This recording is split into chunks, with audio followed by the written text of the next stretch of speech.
उस पोएम में हम आगे चलते हैं। And vital feeling of delight shall rear her from to stately height. Vital feeling delight, जो खुशी की जो सबसे इम्पोर्टेंट जो फीलिंग्स हैं जो लूसी की लाइफ में आई हैं, तो लूसी उन सभी चीज़ों को उनका नेचर का जो इन्फ्लुएंस है लूसी के ऊपर, वो एक परफेक्ट ह्यूमन बॉडी उसको बना रहा है।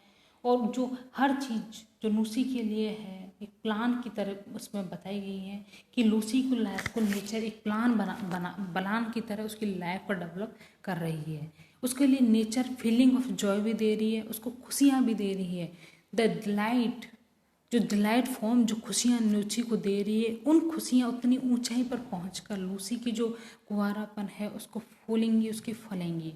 सच थॉट्स टू लूसी, इस तरह के जो विचार हैं नेचर बोल रही है। अब जो लूसी वर्ड जिसके बारे में इतनी बार हम बात करते आ रहे हैं, वो वर्ड यहाँ पर इस स्टेंजा में आपको दिखेगा। देखो लूसी, ये सब इस लूसी गर्ल के बारे में बात हो रही है। इसको नेचर अपनी तरीके से एक अपनी एक मतलब क्या बोल सकते हैं, अपनी उसकी अपना एक फॉर्म बनाना चाहते हैं नेचर लूसी को।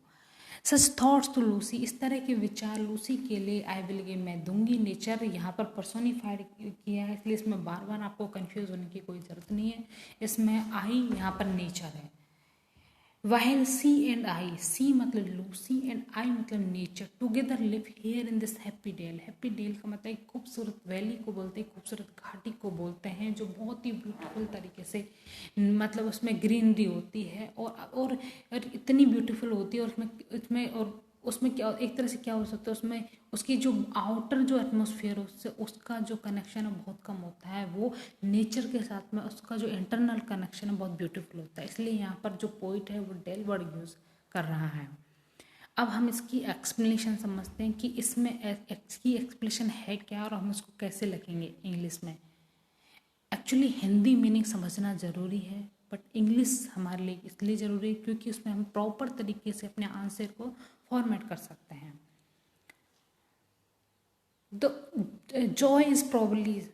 जॉय प्रोबेबली हमारे लिए एक इम्पॉर्टेंट वर्ड है। जॉय को अलग अलग वर्ड से डिफाइन करते हैं, कुछ जॉय को डिलाइट करते हैं, कुछ हैप्पी बोलते हैं, बट जॉय वर्ड यहाँ नेचर किस तरह से लूसी को जॉय बनाना चाहती है उसके बारे में यहाँ पर बताया है। Nature will give feeling of joy and delight to Lucy. This delight mere existence will dilate her form.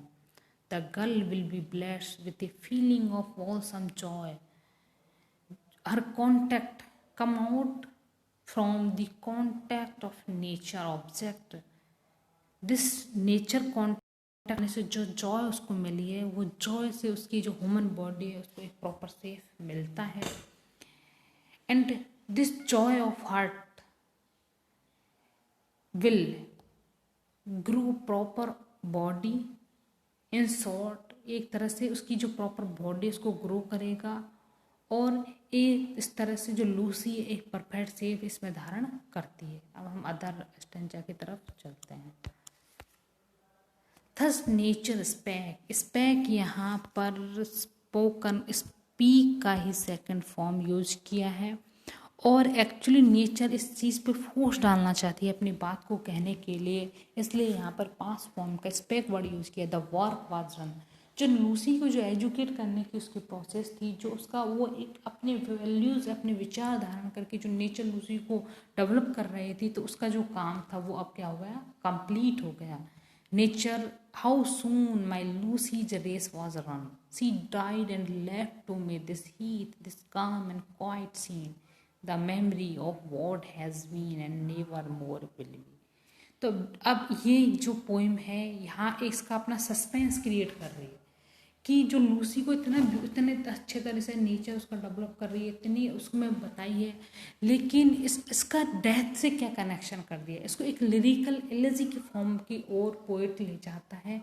और जो इस पोइम को हम इतनी ब्यूटीफुल तरीके से इसमें इतना ज़्यादा इस तरह से खुश होकर इस पोइम को पढ़ रहे हैं, बट एट लास्ट में जब हम लूसी की के बारे में सोचते हैं तो यहाँ जो ये लास्ट स्टेंजा है ये बहुत ही ब्यूटीफुल है और बहुत ही एग्जाम पैटर्न से भी बहुत ज़्यादा इम्पोर्टेंट है, क्योंकि इसमें एक डीप मीनिंग की ओर पोइट हमें ले जा रहा है। थस इस प्रकार से नेचर बोलती है कि मेरा काम अब हो गया है। हाउ सून, कितनी जल्दी, माई लूसीज रेस वाज रनिंग, मतलब मेरी लूसी की जाती है वो चली गई। रेस एक पूरी, रेस वर्ड यहाँ पर यूज़ किया है, एक पूरी मानव जाति को डिनोट कर रहा है। सी डाइड, वो मर जाती है, एंड लेफ्ट टू मी, और मुझे छोड़ देती है। दिस हीट, ये नो जो कि वैरन भूमि है इस पर में मुझे छोड़ देती है। दिस काम, इस शांति में, क्वाइट सीन, इस चुपचाप होने वाले दृश्यों के सामने वो मुझे छोड़कर चली गई है। The memory of what has been, memory, अब हमारी मेमोरी बनती कब है? जब मेमोरी तो तभी बनती है जब कोई पर्सन हमारे साथ में रहता है बट वो फ्यूचर में हमें मिलता नहीं है। तो उन्हीं क्षणों की, उन्हीं मोमेंट्स की हम मेमोरी क्रिएट कर लेते हैं और वो मेमोरी हमारे लिए लाइफ टाइम तक रहती हैं। And never more will B, और जो जो नेचर के पास में लूसी की जितनी भी मेमोरी हो रहती हैं वो मेमोरी अब इंक्रीज नहीं हो सकती। क्यों नहीं हो सकती? जब लूसी है ही नहीं तो वो अपनी मेमोरी नेचर कैसे इंक्रीज कर सकती है?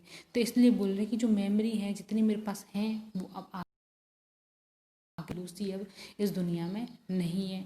तो इस तरह से अब हम जो लास्ट में इस पोएम को पढ़ते हैं तो हमें एक तरह से ग्रिफ होता है कि किस तरह से पोएट एक इतने मतलब एजुकेट करता है, इतनी मेहनत से उसको एजुकेट करता है, उसको नेचर के साथ में इन्फ्लुएंस करता है इस तरह, और वो अदर पर्सनों को चाहता भी है कि अदर पर्सन लूसी की लाइफ से इंस्पायर हों और वो कुछ समझें।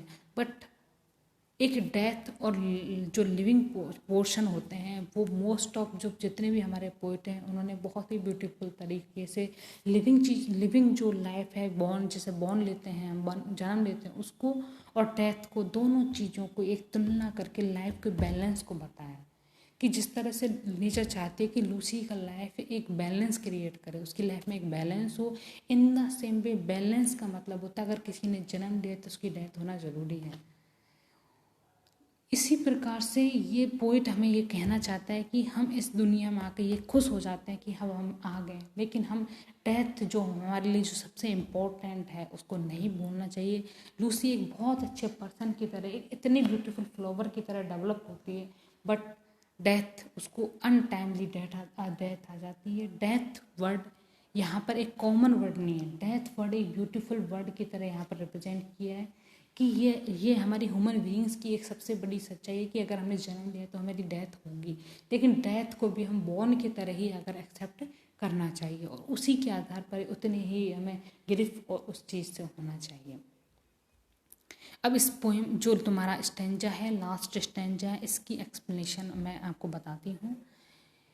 The plan which nature had been nursing could not be implemented because of the sudden and premature death of Lucy।